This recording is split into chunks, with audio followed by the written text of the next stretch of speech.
నిర్జల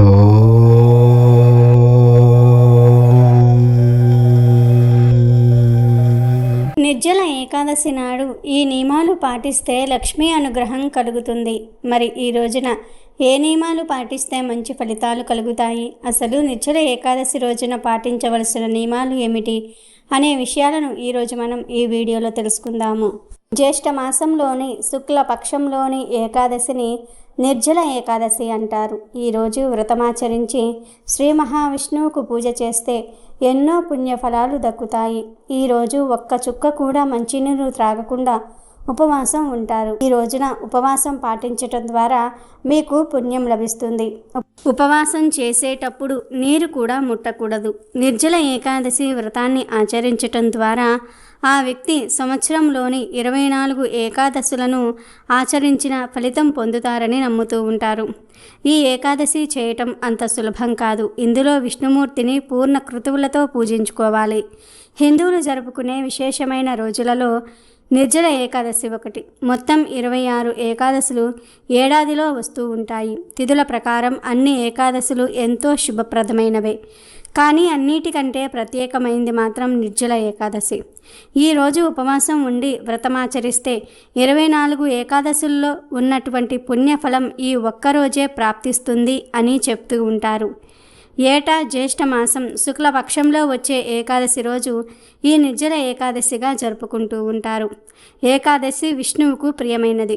ఈరోజు విష్ణువును భక్తి శ్రద్ధలతో పూజిస్తే కోరిన కోరికలు నెరవేరుతాయని భక్తుల విశ్వాసం. నిర్జల ఏకాదశి ఉపవాసం సమయంలో కనీసం నీరు కూడా త్రాగకూడదు. ఏకాదశి పూజ బ్రహ్మ ముహూర్తంలో మొదలవుతుంది, అమృత కాలంతో ముగుస్తుంది. ఈ రోజున బ్రహ్మ ముహూర్త కాలంలో నిద్రలేచి స్నానమాచరించుకోవాలి. దేవుడి ముందు దీపం వెలిగించుకోవాలి. ఆ తర్వాత విష్ణువును గంగా నీటితో అభిషేకం చేసుకోవాలి. విష్ణువుకు పువ్వులు, తులసి దళాలను సమర్పించుకోవాలి. ఈరోజు విష్ణు సహస్రనామాలతో పూజను నిర్వహించుకోవాలి. పూజ అనంతరం విష్ణు సాత్విక ఆహారాన్ని నైవేద్యంగా సమర్పించాలి. అయితే అలా నైవేద్యంగా సమర్పించే ఆహారంలో తులసి దళాల్ని కూడా వేసుకోవాలి. తులసి దళం లేని నైవేద్యాన్ని విష్ణువు స్వీకరించడని భక్తుల నమ్మకం. ఈ పవిత్రమైన రోజున విష్ణువుతో పాటు లక్ష్మీదేవిని కూడా ఆరాధించండి. విష్ణు దేవాలయంలో పూజలు, హోమాలు చేయిస్తే మంచి ఫలితం ఉంటుంది. పాలు, పెరుగు, నెయ్యి లేదా వెన్న, తేనె, చక్కెరతో విష్ణుమూర్తికి అభిషేకం చేయించుకోవాలి. వస్త్రాలు, ధాన్యాలు, గొడుగులు, చేతి విసనకర్రలు, బంగారం దానం చేయాలి. నిర్జల ఏకాదశి రోజు రాత్రి జాగరణ చేసి మరుసటి రోజు శుచిగా స్నానమాచరించి ఇతరులకు ఆహారం, దుస్తులు, పండ్లు, పాలు వంటివి దానం చేసి వ్రతాన్ని ముగించుకోవాలి. ఏకాదశి వ్రతం చేసిన వారికి స్వర్గం ప్రాప్తిస్తుంది. ఏకాదశి రోజు ఎవరైతే నీటిని కూడా త్రాగకుండా ఉంటారో వారికి ఒక్కొక్క ఏకాదశికి 1,000,000 సువర్ణ ముద్రలు దానం చేసిన పుణ్యఫలం లభిస్తుంది. నిర్జల ఏకాదశి నాడు చేసిన స్నానం, దానం, జపం, హోమం మొదలైనవన్నీ కూడా అక్షయమవుతాయని పండితులు అంటూ ఉన్నారు. ధర్మరాజు ఒకరోజు నిర్జల ఏకాదశి గురించి తెలియజేయాల్సిందిగా వ్యాస మహర్షిని కోరాడు.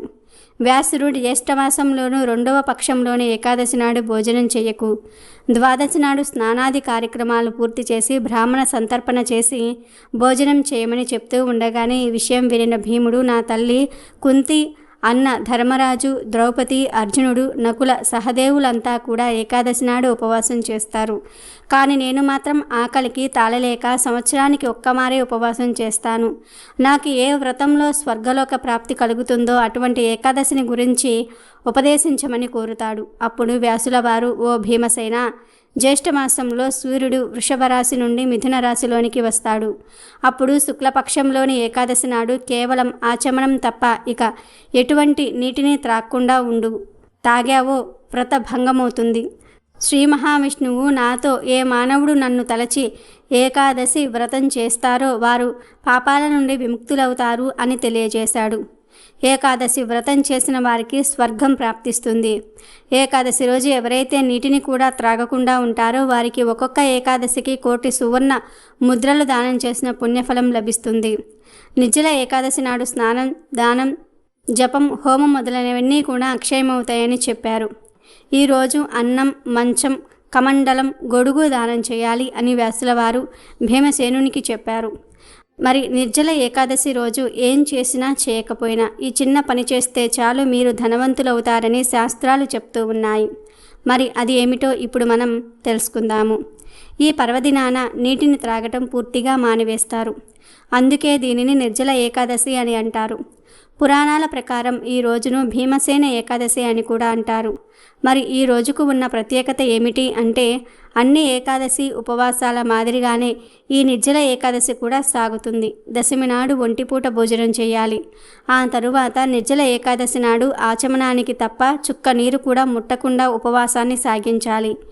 ఈ ఏకాదశి ఉపవాసంలో ఉన్న ప్రత్యేకత ఇదే. ఈ ఏకాదశి రోజు కనీసం మంచినీళ్లు కూడా ముట్టుకోకూడదు. ఏకాదశి నాడు విష్ణుమూర్తిని దర్శించి సేవించి పూజించుకోవాలి. మొత్తం ఉపవాసమైన తర్వాత మాత్రమే నీటిని త్రాగాలి. అలాగే ఏకాదశి రాత్రి వేళ పురాణ కాలక్షేపంతో జాగరణ చేయటం చేస్తూ ఉంటారు. ఇక ఉపవాస విరమణ సమయంలో ద్వాదశి నాడు బ్రాహ్మణులను పిలిచి స్వయం పాకదానం ఇవ్వాలి. అలాగే ఈరోజు ఒక అతిథిని పిలిచి భోజనాన్ని పెట్టాలి. ఇక నిర్జల ఏకాదశి రోజు స్నానాన్ని ఆచరించాలి. సూర్య భగవానుడికి జలం సమర్పించిన అనంతరం మీ పూజ గదిలో వెంకటేశ్వర స్వామి వారి ఫోటోను పెట్టుకోవాలి. స్వామివారి ఫోటోకు పసుపు కుంకుమ గంధంతో బొట్లు పెట్టి పువ్వులతో అలంకరించుకోవాలి. ప్రత్యేకంగా తులసి దళాలతో పూజించి తులసి మాలను సమర్పించుకోవాలి. ధూప దీపాలతో పూలు పండ్లు అక్షింతలు చందనంతో పూజను చేసుకోవాలి. ఓం నమో వెంకటేశాయ నమః అనే మంత్రాన్ని జపిస్తూ రోజంతా కూడా గడపాలి. ఆ తర్వాత ఏకాదశికి సంబంధించిన కథ వింటూ స్వామివారికి హారతి ఇవ్వాలి. శ్రీ వెంకటేశ్వర స్వామి ప్రసన్నం చేసుకోవాలి. స్వామివారికి ప్రసాదంగా పటికను సమర్పించుకోవాలి. ప్రసాదాన్ని ప్రతి ఒక్కరికి అందించాలి. ఇలా చేయటం వల్ల మీరు ధనానికి ఎటువంటి లోటు లేకుండా ఆనందంగా అష్టైశ్వర్యాలతో జీవిస్తారు. ఈ ఒక్కరోజు ఉపవాసం చేస్తే సంవత్సరంలో 24 ఏకాదశులు ఉపవాసం చేసిన ఫలితం మీకు దక్కుతుంది. మీరు కూడా నిర్జల ఏకాదశి రోజు ఇప్పుడు మనం చెప్పుకున్న విధంగా ఈ ఒక్క పని చేసి స్వామివారి అనుగ్రహాన్ని పొంది ఆనందంగా జీవించండి. అయితే ఈ నిర్జల ఏకాదశి నాడు కొంచెం ఉప్పు మరియు మిరియాలు 9 వేప ఆకులతో ఇప్పుడు మనం చెప్పుకోబోయే ఈ చిన్న పరిష్కారాన్ని చేస్తే లక్ష్మీ నారాయణుల అనుగ్రహం లభించి అపర కుబేరులుగా మారిపోతూ ఉంటారని పండితులు చెప్తూ ఉన్నారు. మరి ఈ నిర్జల ఏకాదశి నాడు ఉప్పుతో ఏ విధంగా పరిష్కారం చేయాలో ఈరోజు మనం తెలుసుకుందాం. ఈ నిర్జల ఏకాదశి రోజున భక్తులు నీటిని కూడా త్రాగకుండా కటిక ఉపవాసం ఉంటారు. ఇలా ఉపవాసం ఉండి విష్ణుమూర్తిని పూజించటం వలన మోక్షం ప్రాప్తిస్తుంది. అంతేకాదు ఈ ఏకాదశికి ఉప్పుతో ఇప్పుడు మనం చెప్పుకోబోయే పరిష్కారం చేసినట్లయితే విష్ణుమూర్తితో పాటు లక్ష్మీదేవి యొక్క కరుణా కటాక్షాలు లభిస్తాయి. కోటీశ్వరులుగా మారిపోతారు. మరి ఆ పరిహారం ఏమిటి, ఎలా చేయాలి అనే విషయానికి వస్తే నిర్జల ఏకాదశి నాడు ఉదయమే సూర్యుడు రాకముందే నిద్రలేచి శుచిగా స్నానం చేయండి. గుర్తుపెట్టుకోవలసిన విషయం ఏమిటంటే ఈ పరిష్కారాన్ని 12 గంటల లోపుగా పూర్తి చేసుకోవాలి. ముందు ఈరోజు ఉదయం స్నానాది కార్యక్రమాలు పూర్తి చేసుకున్న తర్వాత భక్తి శ్రద్ధలతో లక్ష్మీ నారాయణులను పూజించండి. ఇప్పుడు ఒక ప్లేట్లో లేదా గిన్నెలో కొద్దిగా గల్లుల ఉప్పును తీసుకోండి. ఆ ఉప్పు మధ్యలో ఒక మిరియపు గింజను పెట్టండి. అలాగే 8 దిక్కులలో 8 మిరియాలను పెట్టండి. ఈ 9 మిరియాల మీద 9 వేపాకులను పెట్టండి.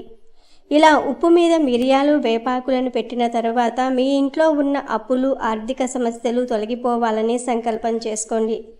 ఈ పరిష్కారాన్ని మీరు ఎంత నమ్మకంతో చేస్తే అంత త్వరగా శుభ ఫలితాలు కలుగుతాయి.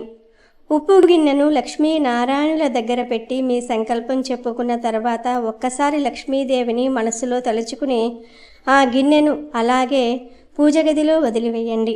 మరునాడు ఉదయం ఈ ఉప్పు గిన్నెను తీసి మీ ఇంట్లో అందరికీ కనిపించే విధంగా హాల్లో పెట్టి వదిలివేయండి. ప్రతిరోజు ఈ ఉప్పుకు ధూపం చూపిస్తూ ఉండండి. ఖచ్చితంగా మీ ఇంట్లో ఉండే అప్పులు ఆర్థిక సమస్యలు తొలగుతాయి. లక్ష్మీదేవి కటాక్షంతో ధనవంతులుగా మారిపోతూ ఉంటారు. కనుక మీరు కూడా రేపు నిర్జల ఏకాదశి రోజున ఈ పరిష్కారం చేసి మంచి ఫలితాలను పొందండి.